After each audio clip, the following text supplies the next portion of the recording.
Welcome to At the Coach's Table Live. I'm executive coach and leadership psychology expert, Phyllis Reagin.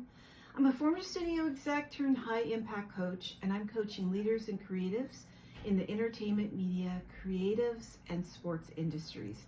I help my clients to improve their confidence, show up with more clarity, improve their influence so they can have the impact that they desire. Today, I'm going to be talking to you about how you can lead effectively during times of uncertainty like RIFs and restructuring. So many of my clients have experienced this or are currently experiencing it. And there is an important leadership strategy that can help you during these really uncertain seasons in your professional life. What's happening often with uncertainty is not only do you feel ungrounded, unstable, but of course it has a ripple effect and it's impacting everyone around you. Your role as a leader is not to have all the answers. It's to lead from clarity. So I call this clarity leadership. This is leading from intentional behaviors. So not reactive behaviors, but anchoring behaviors. And I'm going to teach you about those anchoring behaviors that you can demonstrate during uncertainty at your org or in your department or on your specific team. All right, what happens often for people, leaders, when there is uncertainty, you try to control it. And that's just something that happens in the brain, right? We try to make sense of it. Our brain tries to create a narrative so we feel safe and doesn't feel so threatening and fear-based. But when you're moving from this need to overcompensate and to control, it really can be damaging to your leadership and to those that you're leading, because it can look like micromanaging. It's a lot of mental noise that you're responding to, and you're really not showing up clear. You're probably showing up as overconfident. My leaders that I coach show up two ways during uncertainty when they're not anchored into the behaviors that I'm going to teach you. One way is they demonstrate this overconfidence. They try to appear like they're unbothered, that nothing is really wrong, that everything's going to be okay, just focus on the work, I got you. And they're not doing it from a place of ill intention. They really believe that this demonstrates good leadership. But often around you, people know that you're not being transparent and honest, and they question you as their leader. They don't know if you really are telling them the truth, and it reduces psychological safety for them. So they then begin to worry more. It does just the opposite of what you probably intended to do. The second way I see my leaders show up when there's uncertainty is they get quiet. And the reason why they get quiet is they believe they need to have all the answers before they talk to their team. So they're waiting to hear what's going to happen. They may not know the full picture just like you don't, or they know more than you, but they still don't know it all. And they're waiting. And that waiting and that pausing and that not communicating to your direct reports, what happens is when people don't have information, they create what they believe to be true. And often this takes the form of gossip. So you'll notice gossip rising when there's uncertainty in your org. And that's just because people don't have enough information and they don't maybe trust what they're hearing, or there's just such a gap. There's such a lack of information that's coming to them. So these kinds of gaps are filled with noise, they're filled with gossip, they're filled with untruths. You really don't want that happening on your team. It's very hard to move from that state into one where they trust you and they believe you're being honest and transparent.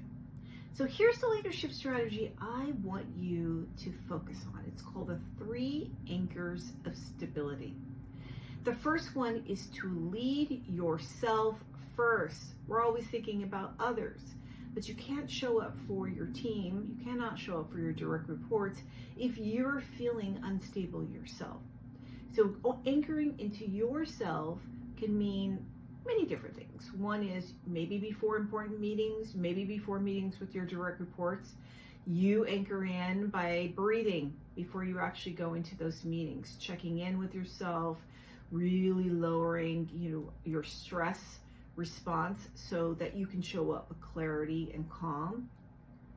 Another one can be mindfulness activities that take place outside of those kind of settings that you do on your own.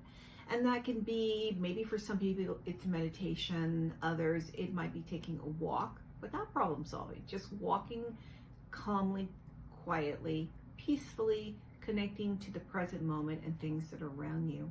One of my clients told me yesterday that when she's feeling anxious, she cooks. So it's meditative for her. She likes the sound of chopping the carrots and the cucumbers. Sometimes she's playing really calm music while she's doing it.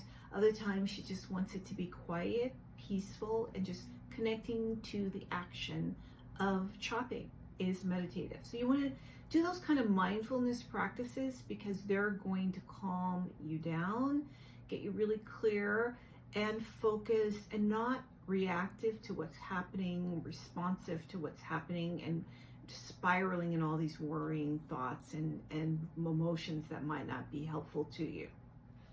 All right, that's you checking in with you. Another thing that you want to do to check in with you is to ask yourself, am I responding from what I know or from what I assume?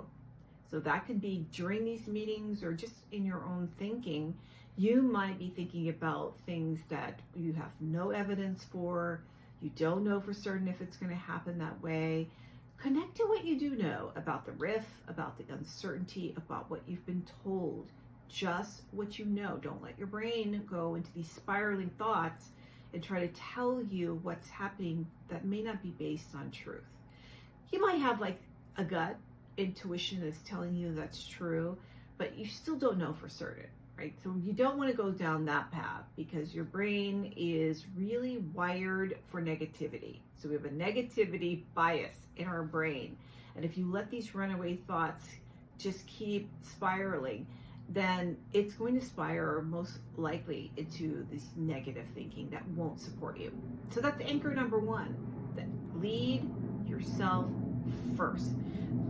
Anchor two, bring clarity wherever you can, whenever you can. My leaders, as I said before, they're just waiting for all the answers before they actually bring clarity to their teams.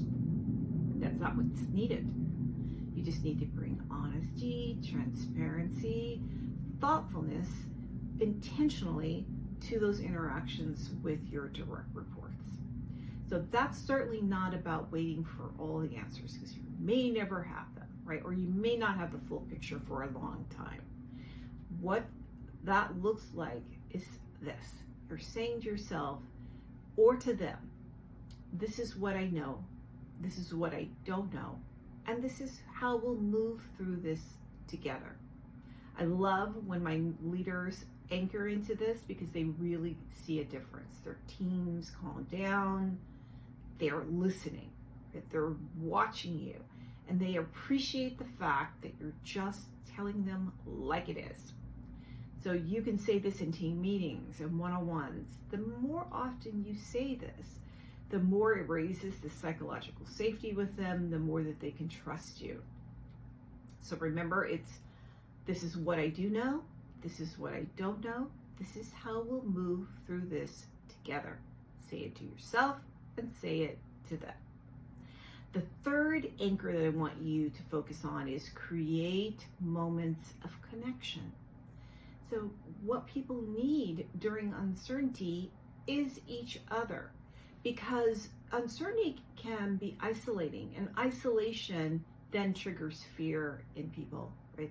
And they're doing all this thinking, all this worrying, all this trying to figure it out alone.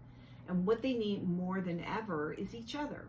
So you want to do this for them and for yourself, and you want to demonstrate this so it has a ripple effect across your team. You can show up for them in, micro moments. It's just checking in with them in between one-on-ones. How's everything going? What feels uncertain to you right now? What's the one thing that could be stabilizing for you this week that I can help you with? Those are the kind of questions that connect you as a human being to them.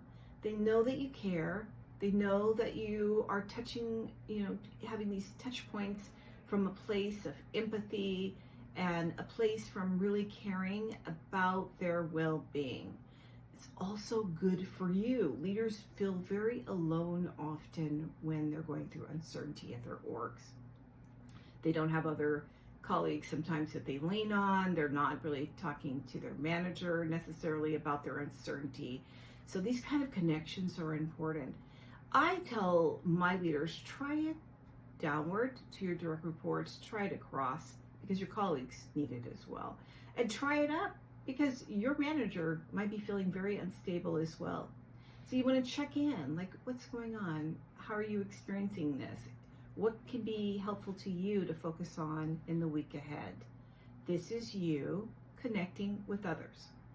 All right, well, that's the 3 anchoring behaviors that will stabilize you as a leader as you move through uncertainty like RIFs and restructuring. One of my clients came to me recently, VP, creative producer, and she too is trying these 3 anchors. The one that really resonated with her the most was the second one, and it was just not pretending to have all the answers, but to offer clarifying leadership.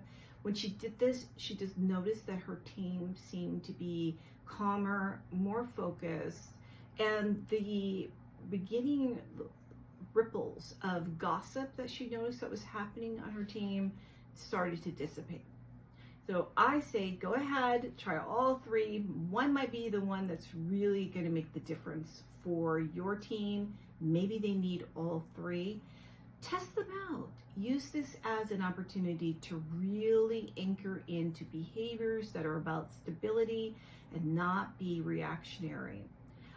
Okay, if you like these kind of talks where you walk away with practical strategies that you can start applying right away, I go live every Wednesday, Fridays, and Saturdays.